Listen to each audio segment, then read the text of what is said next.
All right, all right. What's going on, party people? This your man Griff. All right, I want to put this video out real quick, because it's official. It is official. Notaries are stuck between a rock and a hard place. We are completely and totally stuck. And I'm going to explain what I mean by that right now. I was hoping we wouldn't get to this point, but it's been brewing for a while now. And you, as the business owner, you got to make some decisions on how you plan on making money as a notary, whether you're doing estate planning, real estate closings, general notary work, what have you. If you have a stamp and you can use, and you know you can use it to make money, you're going to have to decide what are you going to do to make money, because there's so much information coming out here. There's so many people saying this and saying that, and at the end of the day, there's only one decision that has to be made, and that's what are you going to do to make money. Are you going to take that order, or are you going to hold out for more money? Which one are you going to do? And the people who you're listening to is trying to dictate, not well, they are dictating which direction you go. Now I'm trying to dictate you into going into making money, to start making money, and then move your way up. Other people are saying just move yourself up here. You got to make money at this high level. And that's where the problem is. So, what is the rock and the hard place? Okay, now y'all decide which one is which. I'm not going to do that here, but I'm going to give you the two factors that are going on out here that makes it difficult for notaries to make money.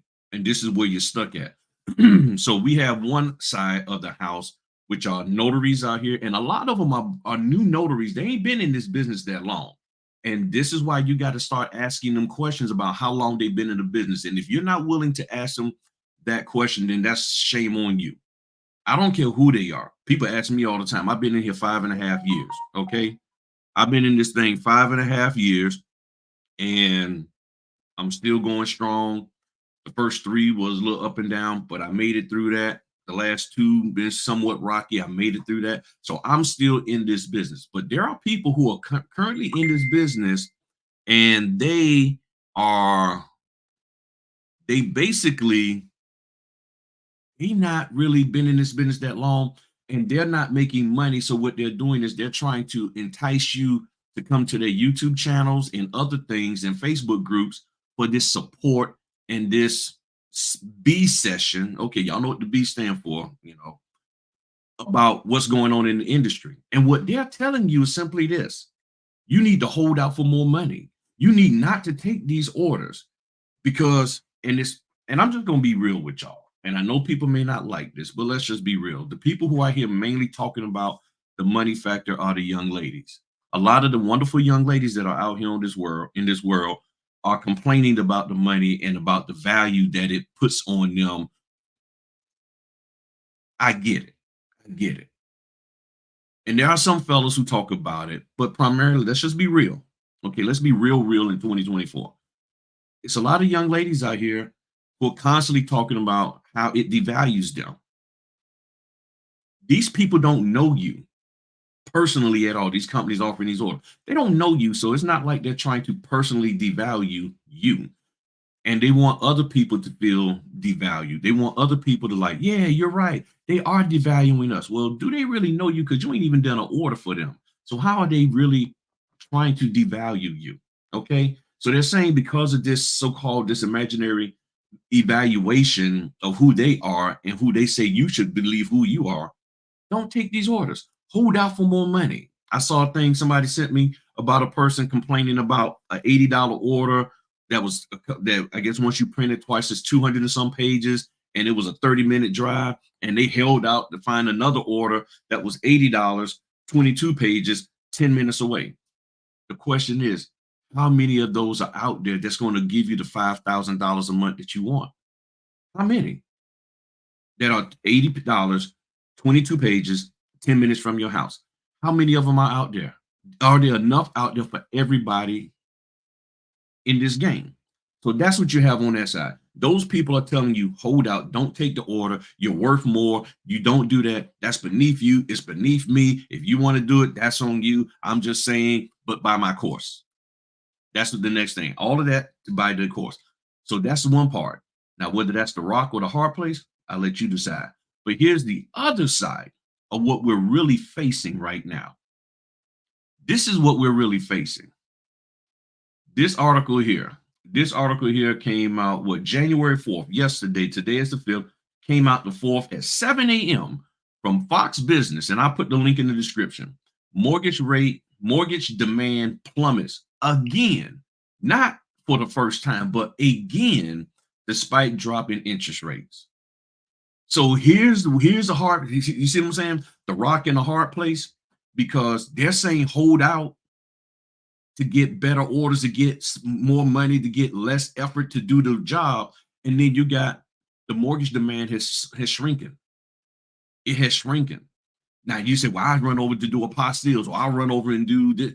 If people ain't got money for that, they might not have money for estate planning. They might not have money for doing apostille because they ain't traveling nowhere and doing no destination weddings. Okay. You get what I'm saying? They might not be doing that. General notary work.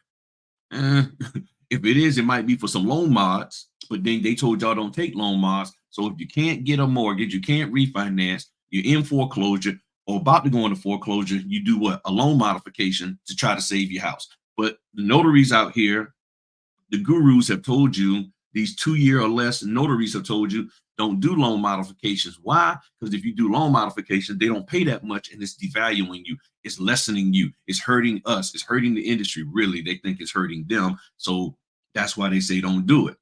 So now you're not making money on either end. You get what I'm saying? So it's telling us mortgage rate has dropped. So the mortgage rates have dropped, but the demand for mortgages, meaning refinance, purchases, sales, have still plummeted. So if that's the case, then how do you plan on making money in this business? Let me come back to y'all for a quick second before we get in this article. How do you plan on making money? So the demand is down, but yet they're telling you don't take these certain orders. But there's orders. Don't take that order because of the level of effort, the LOE, level of effort that is going to take them. They're saying for them. For me, that's too much effort to do that order. That's too much printing to do that order. That's too much driving to do that order. I'm good with it. No. You shouldn't be good with it. That's what they're saying. Okay, so you follow their advice and you don't take the order and you wait for that sweet deal order that's going to come through. So while you're waiting and they are waiting, all these other orders are just passing you by. So nobody's making money. And then you have the fact that the industry is tightening up even more, even though they dropped the interest rates, even though everybody was telling me, oh, the interest rates are going to drop and then everybody's going to be back in here buying houses left and right. Right now, that's not happening. And it might not happen until maybe late February or March. Can you hold out to then? That's the big question. Can you hold out till then? I'm just saying. So now what do we do? And this is the decision that you as a business owner got to make. So let's go back to this article real quick. All right. So it says here, the key measure of home purchase application slump over the holidays, despite a sharp drop in interest rate. Let me zoom this in a little bit more so we can make sure everybody can see this here. So despite a sharp drop, not just a slight drop, but a sharp drop in interest rates in December, people still ain't trying to apply. Because see, here's how it works. Oh, the interest rates are down, then they go ahead on and at least apply. And then it might take 2 or 3 weeks for the application to go through the process. But here's the problem. Ain't nobody applying. It's not about, oh, they got denied. They're not even applying. So if they don't apply in December, guess what? There's no closings in January or February.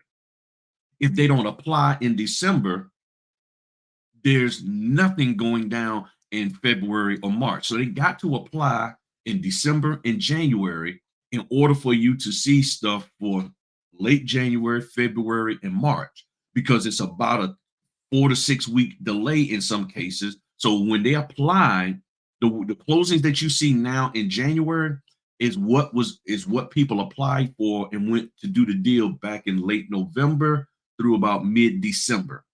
And now you're seeing the results of that in January and probably into early February. So that means if you want to see stuff in late January going into February, March, that means people should have been applying in December and in January for you to see stuff to carry us through. So that means even now there needed to be some things happening in October. So October, November, December will help carry us through late December, through all of January, and through most of February. That's how it works. Okay. But that's not happening. So that means things are getting tight.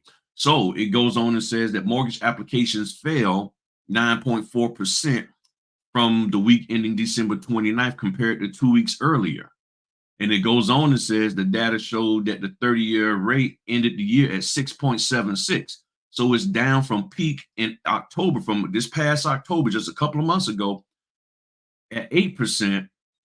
I'm like, okay, that sounds good. It dropped significantly. That's why I said it was a sharp drop.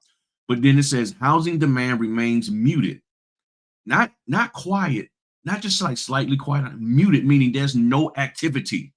Even with the recent drop in rates, applications for mortgage for a mortgage to purchase a home dropped 5% from 2 weeks earlier. Application volume is down 12% compared to the same time last year. Now, demand for refinance also fell, declining 18% from 2 weeks ago. However, it is still up up from last year, which is a little bit 15% higher. So it's a little bit higher than a year ago, but it fell 18% from 2 weeks ago. So in other words, let's say if it was 40 last year at this time, it's up 15% from that 40, but it's down 18% from what they applied. So in other words, if they apply, in other words, if the week prior to the decline, let me come back to y'all real quick. If the decline is 18%, and let's just say the week before it was 17, well, it dropped, let's just say to 12 or 11. You see what I'm saying? So the application, because they measure it week by week, month by month, and year by year. So that's why you'll say this same time last year. So you hear year over year, meaning it's up 15% from last year, but from last week to this week, it dropped. And that is truly significant. Okay. That is significant. So, with all of that being said, what does that mean?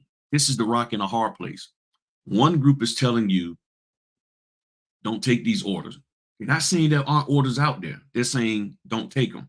So there are existing orders that are laid out here for notaries to take, and they're telling you don't take them because of the level of effort that's required to do them, and you're not going to get this, that, and much money. Okay. But then over here, the demand for orders coming up in the future, because what happens now affects in the future, is getting worse. So if you don't take nothing now, and things in the future are going to be even bleaker than what's now, how you plan on making money? That's the question. How do you plan? Not them. Not them. You, how do you plan on making money in this business that you done invested at least $1,000 in? Or less, for those of you little smart aleck. "Well, I ain't putting in that much money." Well, whatever you put in, how do you plan on making money? Well, I got my daytime job. Okay, well, you don't account with this here. I mean, not trying to be funny, but there's people trying to do this full time or trying to move away from their full time job. So the question is, how do you make money if everybody who you're listening to, that's not me, is saying don't take the orders, and they're taking all of the good orders? So they're somehow seeing these sweetheart deal orders and they're taking them. But then the ones that are left out there that you possibly could take, they're telling you don't touch them. Leave them be. Maybe they'll give them more money. I mean, I saw an order today, and I'm transparent with y'all. I saw an order today. It was 2 hours away. I told them, I said, I didn't even ask for more money because I don't have the time to do it. I said, just so you know, that's from people in my area, that's a 4 hour round trip. Just letting them know. Now, what they do with it, that's on them. But I'm just letting you know that's a 4 hour round trip. Now, something like that, I understand. But a 30-minute drive, when most of y'all go 30 minutes anyway to try to see if your boo is cheating on you, you going, seeing if her car is in the driveway or at the job and all that stuff. Y'all know how y'all do. Come on now. Y'all know what y'all do. Y'all drive 45, 50 minutes to your little special someone's job. Y'all roll up to check your kids out. Let me see, make sure they in school. They supposed to be on a field trip and you riding around there in shade. Okay, yep, they there at the field trip. Mm-hmm. Y'all do all that sneaky stuff and ain't getting paid, but somebody's willing to pay you some money to go drive somewhere, and you get all these tax breaks as a business owner for driving and stamping, and you're like, well, that ain't enough for me. That ain't enough for me. I got a shocker for y'all come for the Friday later. Hopefully, I have time to calculate it all up, but I got a shocker for y'all. I got a shocker for y'all. I think what was it? Was it no. It was 236.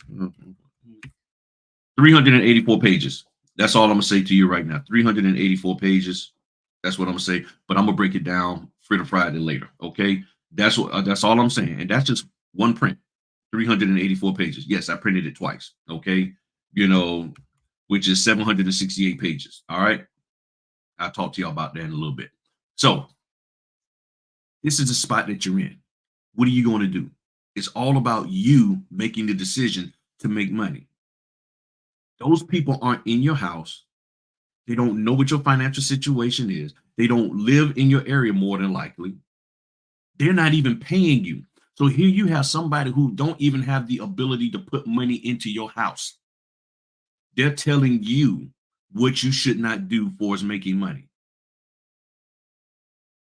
When did your mama them and your daddy them and grandma them ever tell you to listen to somebody who don't know anything about what's going on in your household or don't have the ability to put money into your household?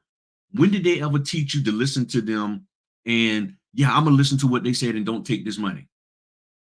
And they're not giving you any real valid reason except for what how they feel about it. I don't want to put forth that effort. I don't want to go out there and work that hard. That's what they're saying. I think it's disrespectful. Well, if you're working a job that's paying you 1% pay raise and you're doing a heck of a lot more hours in work with them than you are with the notary, isn't that disrespectful? Hmm? But see, a lot of these folk, they got a husband or some other special someone in their life. Could be a sugar daddy, sugar mama. Some of these dudes, they got these little, cougar women running around and they got somebody taking care of their bills and paying stuff for them. But then they come out here and act like, oh, I'm just struggling like you. No, you're not. You ain't struggling. We see where you live at. You're showing people. You ain't struggling. Because if you can pay the bills without the notary stuff, you ain't struggling. So stop telling people what they should be doing when you good. You good. You good. I'm just saying. So I'm gonna leave it there. Y'all got a decision to make. Where are you at?